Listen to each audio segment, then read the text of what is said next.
안녕하세요. 저희는 책방 모드에 와 있습니다. 오늘 코로나로 인해서 4인이야만 모여 있어야 돼가지고 이렇게 조촐하게 하게 됐는데 온라인으로라도 뵙게 돼서 너무 반갑고요. 오늘은 특별하게 한겨레 출판사의 김단희 편집자님께서 배석해 주셨습니다. 오늘 여기까지 오신 분들은 아무래도 특히 모도 책방, 책방 모도를 사랑하시는 분들은 이 책을 특별히 사랑하시는 분들이라고 생각해서 그 책을 만드는 과정이 또 아주 재미가 쏠쏠합니다. 그래서 그런 뒷이야기를 같이 좀 나눠보고 그리고 기승전 채식으로 끝나겠습니다. 그래서 일단은 함께 하신 김단희님을 소개하겠습니다. 박수를 쳐주세요. 안녕하세요. 반갑습니다. 저는 한겨레 출판에서 편집자로 일하고 있는 김단희라고 하고요. 권원성 작가님의 무려 첫 책인 해방촌의 채식주의자를 편집한 담당자이기도 합니다. 아, 네. 지금도 사실 저희 가족들을 비롯해서 저희 사랑하는 어머니와 그리고 주변의 사람들이 특히나 방송에 나가거나 언론에서는 나갈 때마다 하는 얘기인데, 너는 왜 그러고 사냐?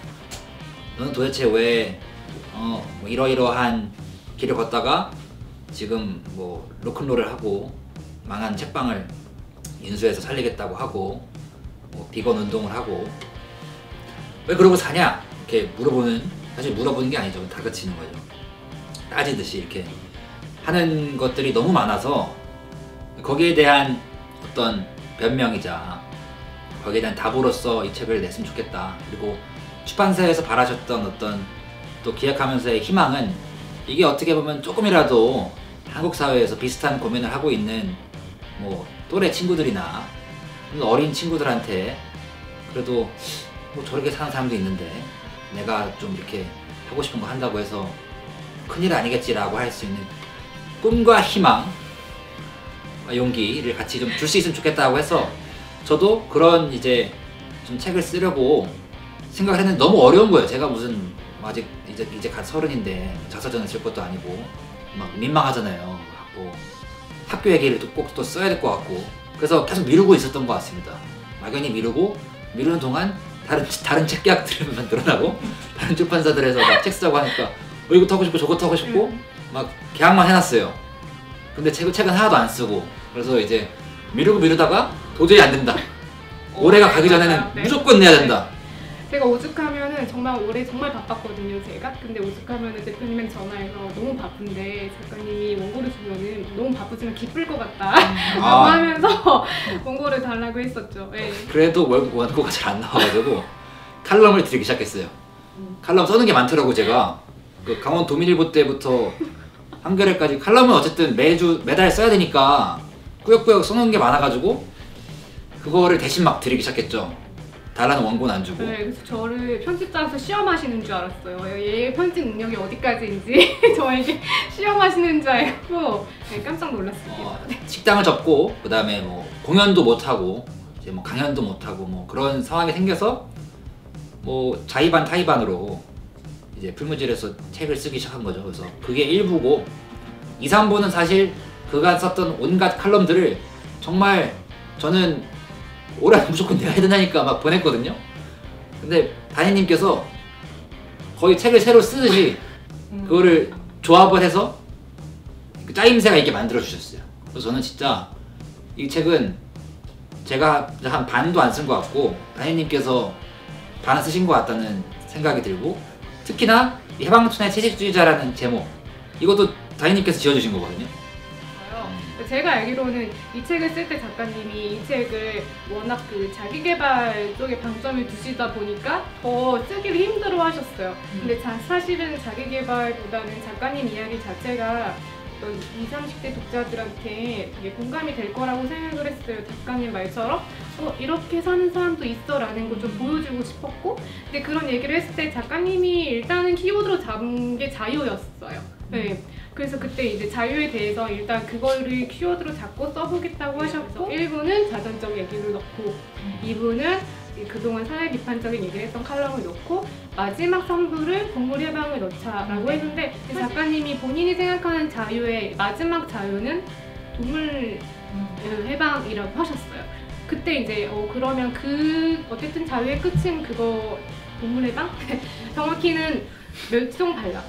멸종 반란도 하고 네, 멸종 반란이라고 하셨고 그랬을 때는 이제 3부 모두의 자유를 위해서 이 내용이 마지막에 들어가면은 좋겠다라고 생각이 됐고 그렇게 구성을 했는데 어떻게 보면은 대표님이 살아온 궤적과 맞아떨어졌던 구성이었던 것 같아요. 네. 그 당시에는 제 가제가 휘뚜루마뚜루였어요. 그러니까 맞아요. 휘뚜루마뚜루가 네. 제가 생각하는 어떤 자유라고 생각하고, 그러니까 아까 말씀드렸던 왜 너는 그렇게 사냐? 라고 물었을 때 나의 답은 난 자유롭고 싶어서 이거니까 그럼 나에게 자유가 뭘까? 이거를 쓰자는 게 제가 받아들인 프로젝트였고 출판사의 어떤 거랑 상관없이 제가 어쨌든 하고 싶은 거는 그거였고 근데 내 얘기를 쓰는 게 되게 어려운 거예요. 나에 대해서 이렇게 길게 써야 되고 내가 나를 어떤 역사적인 연구의 대상으로 일단 최대한 두려고 했는데 좀 이제 객관화해서 하려고 했는데 그것도 쉽지가 않고 그리고 계속 나는 지금 계속 채식 얘기하고 있고 기울기 운동하려고 하고 있고 이러고 있는데 그 괴리감이 컸던 거죠. 근데 그거를 말씀하신 것처럼 이제 1부, 2부, 3부로 구성을 했고 1부 같은 경우에는 예술가이자 뭐 활동가, 운동가, 뭐 작가로 살기로 결심하기 전까지의 과정 어떻게 보면 저의 그 성장 소설 같은 거죠. 좀 지리적으로 한국에서 미국, 영국, 다시 한국 이거로 설정이 됐고 2부 같은 경우는 사회 비평적인 칼럼들이라고 하셨는데 제가 생각했을 때는 주로 그 두룸이라는 제 사업체 그 두룸 출판사와 책방 풀무질과 관련된 그 사업체는 사실 비거니즘 관련된 것도 많이 하지만 어떻게 봤을 때는 좀 맥을 잇는 남북의 어떤 맥을 잇는 걸 수도 있고요. 시대적인 단절이 있는 걸 수도 있고요. 그래서 그런 거에 대한 고민이 담긴 이제 더 넓은 의미의 어떤 평화주의적인 그 맥락이 많이 담겨 있고요. 그래서 책을 편집을 하면서 분류를 하면서 나의 뇌 구조가 그리고 나의 삶이 이런 식으로 좀 체계화가 되어 있구나 라고 좀 정립이 됐던 것 같아요. 그리고 그 3부의 해방촌의 채식주의자라고 하셨을 때 결국엔 따져보니까 내가 자유롭고 싶어서 한다고 했는데 내가 그걸 이거 왜 하나? 이 동물해방 운동을 하면 할수록 자유롭지 않거든요. 제가 풀무질을 하면 할수록 자유롭지 않아요. 책방 하는 게 아시겠지만 책방 하는 게 처음에는 되게 낭만적인 마음으로 하지만 하다 보면 월세 내야 되고 월급도 줘야 되고 뭐 그렇습니다. 책 안 팔리고 대출 뭐 이자도 갚아야 되고 점점 자유와는 멀어지는 방향으로 가죠.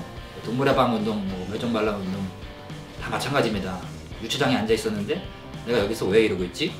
이 생각이 들었었어요. 근데 누가 시켜서 한 건 아니잖아요. 또 내가 자유롭게 한 건데 책방도 내가 하고 싶어서 한 거고 다 내가 하고 싶어서 한 건데 결국에는 이걸 왜 할까라고 생각했을 때 그게 나의 자유도 중요하지만 그만큼 뭐 동물해방 운동 같은 경우에는 가장 사회적인 약자들의 자유가 중요하기 때문에 하는 거라고 저는 생각을 하고 기후위기에 관련돼서는 당장의 자유도 저는 당장 올해 뭐 공연도 못하고 코로나도 사실 기후위기의 현상이라고 볼 수 있는데 내 자유도 많이 침범을 받고 특히나 우리가 앞으로 노후를 걱정했을 때 우리의 자유가 지켜야 되는 거잖아요.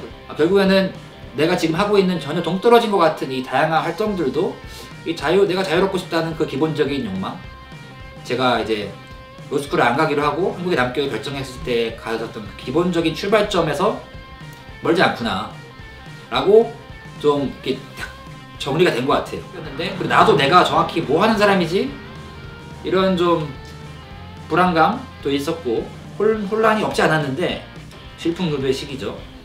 근데 이 책을 딱 한 권으로 만든다는 그 과정 자체가 행위 자체가 저 자신도 좀 온전하게 만드는 그런 테라피적인 효과가 있어서 담임님이 저희 어떤 일종의 테라피스트 같이 느껴져요. 진짜로. 그리고 해방촌의 채식주의자라고 제목을 지어주신 거예요. 휘뚜루마뚜루라고 나 무조건 해야 된다. 휘뚜루마뚜루를 해야 되고 막 표지에다가 제가 그 당시에 윤두서 자화상에 꽂혀가지고 이게 맞아요. 다전적인 약간 책이니까 전범성의 양반들 혁명가 안반 제가 전봉준에 꽂혀가지고 전봉준 오마주 했었거든요. 그래서 이번 윤두서의 자화상에 꽂혀가지고 내가 이렇게 해서 사진을 찍겠다. 그거 표지로 넣어달라. 표지로 이만큼 넣어달라. 그다음에 휘뚜루 마뚜루 이렇게 써달라. 그때만 막 점점점 하시더라고요 담임님이. 제가 일단 사진을 보내달라 했는데 진짜 보내줬어요. 그날 바로 사진을 찍어서 보내주셔가지고 이렇게 쌤 이렇게 나가지고. 나중에 근데 쏙 그 말이 들어가셔서 얼마나 다행이었는지. 그게 그 사진 볼 수 있네요. 오늘 지금 만료되긴 했는데 이렇게 보여드려도 돼요? 보여주세요. 윤두서 사진 보여주세요. 일단 이제 대표님이 원했던 레퍼런스. 네. 아시죠? 네, 관상 포스터에 관상에 있는 어마어마한 이거를 표지로 넣어달라고 저한테 보내셨어요. 그리고 나서 이제 본인 사진을 보내주셨어요. 이거는 이제 기간이 만료돼서 참고해서 봐주세요. 네.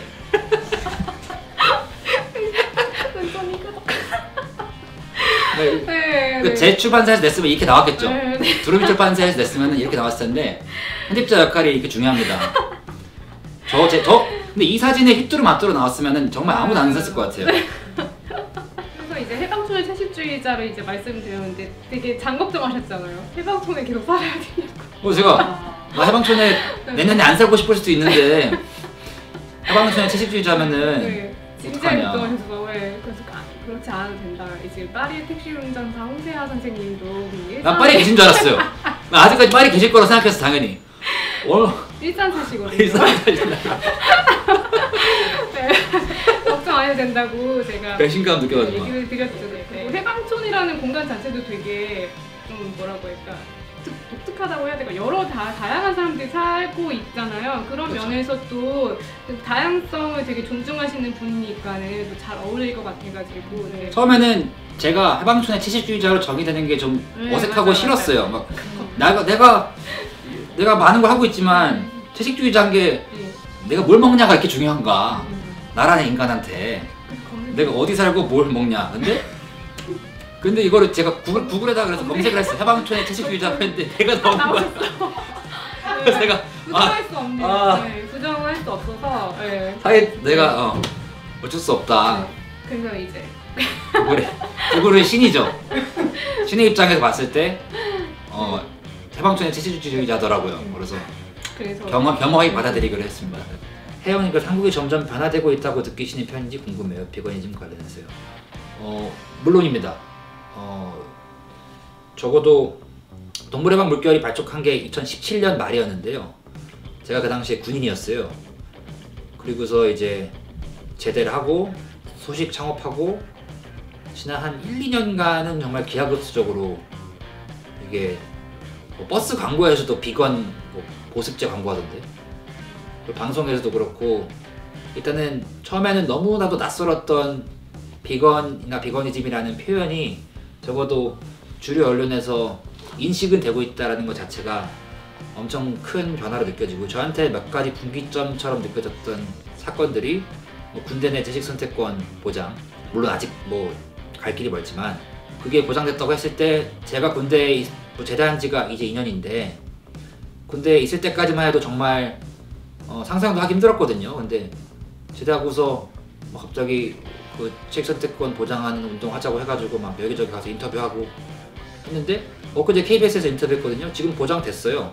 이제 채식주의자들이 너무 적어서 문제다 이런 기사가 나왔어요. 그러니까 적다는 게 채밍아웃을 군대에서 하는 사람들이 부족하다. 더 있을 것 같은데 더 말할 수 있으면 좋겠다. 이렇게 말씀하시는 기사를 보고서 물론 댓글에서는 저한테 막 북한으로 가라 그러고 막 별의별 소리 다 듣지만 그래도 이거는 제가 2년 전만 해도 상상하기 힘들었던 변화라고 생각을 하고 군대뿐만 아니라 일상적으로 갈 수 있는 맛있는 비건 식당들도 많이 늘어났고 채식 배달의 민족에도 채식 탭이 생겼을 정도면은 물론 그래도 정말 극소수라는 자각을 매일같이 하지만요.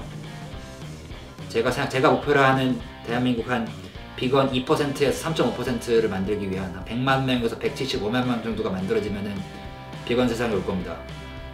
모든 사회적인 변화가 그렇게 되니까. 근데 그 귀점까지 가는데 최대한 빠르게 당겨야겠죠. 5년 안으로 하고 싶은데 그게 불가능하다고 느껴지지 않아요. 왜냐면 제가 영국에 있을 때만 해도 영국에서도 비거니즘이 되게 극소수였거든요. 근데 지금은 이미 뭐 전 인구의 1% 이상이 돼요. 비건이. 그 젊은 사람들 사이에서는 되게 일반적이고 세대적인 차이가 크다 보니까 그 변화가 영국에서 한 5년 안에 일어났기 때문에 한국에서도 충분히 일어날 수 있을 것 같다 라는 생각이 듭니다.